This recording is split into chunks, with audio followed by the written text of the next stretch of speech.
காலை சத்துணவு திட்டம் 11 நாள் உப்புமாங்க. 11 நாள் உப்புமா. ஒரு நாள் கோதுமை உப்புமா அப்படி கூட கிடையாது. 11 நாள் ரவை உப்புமா. கொஞ்சோண்டு கூட அதுல வெங்காயம் கிடையாது. இந்த வெங்காயங்க போடாதுன்னு நமக்கு தெரியும், போடல. பச்சை மிளகாவும் ரவாவும் சேர்த்து ஒரு உப்புமா. இத 11 நாள் வழங்கியிருக்காங்க. காலை சத்துணவு திட்டம் வழங்கியது யார்? நம்ம திராவிட மாடல். நான் சில ஐட்டம்ஸ்லாம் சொல்றேன், அதெல்லாம் ஓகேவா அப்படின்னு சொல்லுங்க. சும்மா ஒரு மெனு, அது எங்கங்கிறத நான் அடுத்து சொல்றேன்.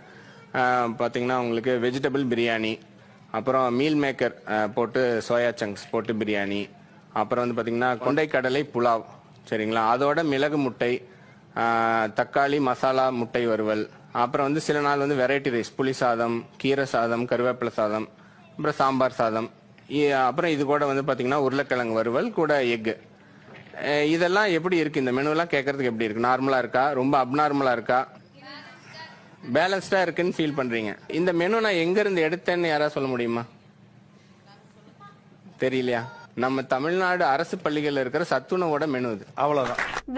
வெரைட்டியா கொடுத்தாலும் அக்காக்கு உப்புமா மட்டும்தான் கண்ணுக்கு தெரியுது பாவம். இந்த வெங்காயம்னு சொன்ன காளியம்மா அக்காக்கு ஒரு உப்புமாவை வச்சு கவுண்டர் கொடுக்கலான்னு இருக்கேன். இந்த உப்புமாவுக்கு உப்புமாவை தவிர வேற என்ன தெரியும்?